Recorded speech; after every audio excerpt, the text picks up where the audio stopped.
अच्छा, जरा स्क्रीन पर इस भीड़ को देखिए। क्या लगता है, किसी सुपरस्टार को देखने आई हैं? नहीं, ये भीड़ शाहरुख खान के डुप्लीकेट इब्राहिम कादरी को देखने के लिए उमड़ी है।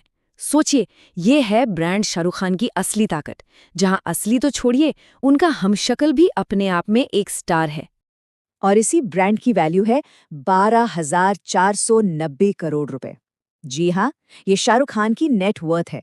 मतलब वो टॉम क्रूज और जैकी चैन जैसे बड़े बड़े हॉलीवुड सितारों से भी ज्यादा अमीर हैं।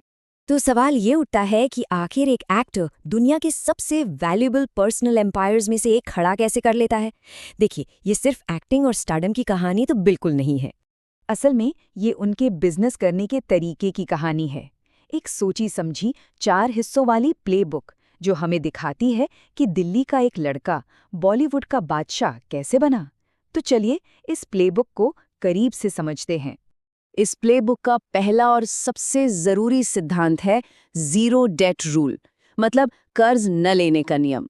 अब ये सुनने में तो बहुत आसान लगता है, लेकिन उस फिल्म इंडस्ट्री में जहां ज्यादातर काम ही उधार पर चलता है, वहां ये एक बहुत ही क्रांतिकारी सोच है। और इस सोच के पीछे है जिसे कहते हैं बनिया का दिमाग। ये एक ऐसा एंटरप्रेन्योर वाला माइंडसेट है जो स्मार्ट फाइनेंशियल मैनेजमेंट, हमेशा मुनाफे में रहने और जोखिम से बचने पर फोकस करता है। शाहरुख खुद कहते हैं, मुझे उधार आसानी से मिल सकता है, पर मुझे उधार में विश्वास ही नहीं है। अब जरा देखिए कि ये सोच बाकियों से कितनी अलग है। बॉलीवुड में 80% से ज्यादा फिल्में कर्ज पर बनती हैं।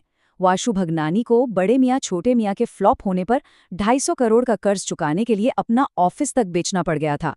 यहाँ तक कि अमिताभ बच्चन की कंपनी ABCL पर भी 90 करोड़ का कर्ज था।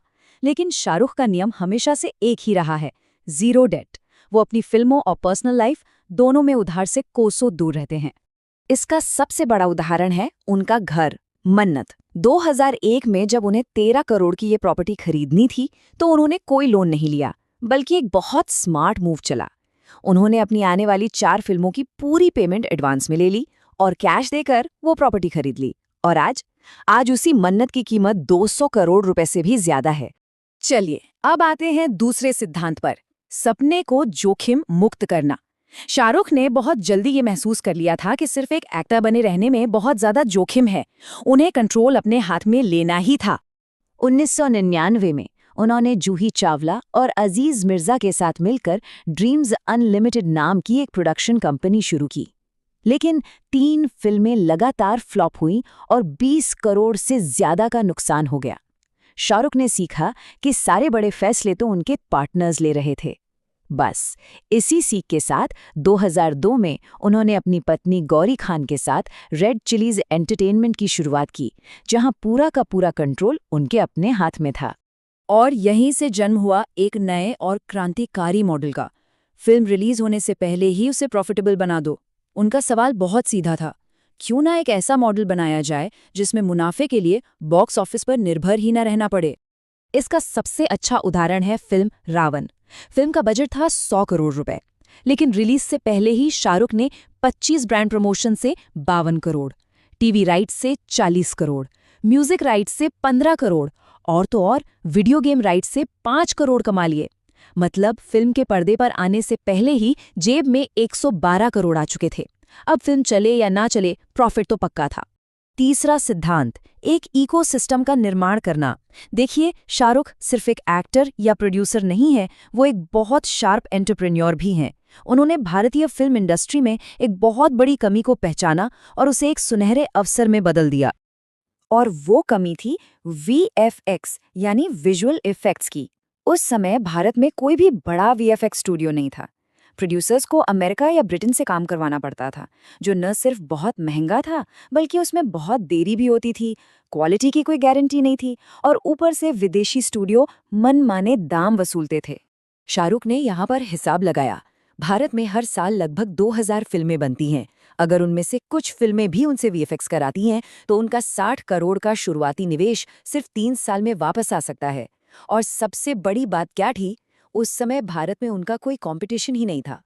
और इसी सोच के साथ 2006 में उन्होंने रेड चिलीज VFX लॉन्च किया। इसका असर क्या हुआ, वो आप इस चार्ट पर साफ साफ देख सकते हैं। 2006 में जो रेवेन्यू 33 करोड़ था, वो 2013 में बढ़कर 198 करोड़ हो गया। और आज 2024 में ये आंकड़ा 1000 करोड़ के भी पार है। और अब आते हैं चौथे और आखिरी सिद्धांत पर, स्पोर्ट्स पर एक बड़ा दांव। शाहरुख ने अपने ब्रांड का इस्तेमाल एक बिल्कुल ही अलग इंडस्ट्री में धमाकेदार एंट्री करने के लिए किया। साल 2008 में जब आईपीएल शुरू हुआ तो शाहरुख ने वो समझा जो बहुत लोग नहीं समझ पाए। उन्होंने देखा कि ये सिर्फ स्पोर्ट्स नहीं बल्कि स्पोर्टेनमेंट है, यानी स्पोर्ट्स और एंटरटेनमेंट का एक जबरदस्त कॉकटेल, और ये उनके ब्रांड के लिए एक परफेक्ट जगह थी। उन्होंने एक बहुत बड़ा दांव खेला और कोलकाता नाइट राइडर्स टीम को खरीदने के लिए 300 करोड़ रुपए का भारी भरकम निवेश किया।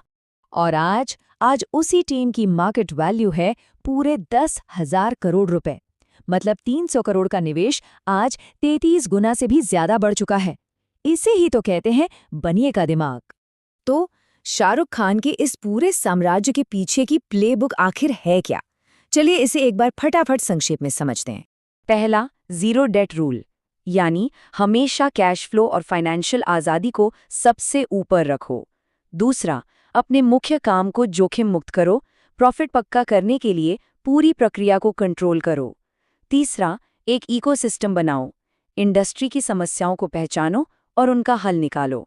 और चौथा, सोच समझकर डाइवर्सिफाई करो, नए क्षेत्रों में अपने ब्रांड की ताकत का फायदा उठाओ। इससे यही सबसे बड़ा सबक मिलता है कि अगर प्लानिंग और उसे लागू करने का तरीका सही हो तो कोई भी अपना खुद का किंगडम बना सकता है।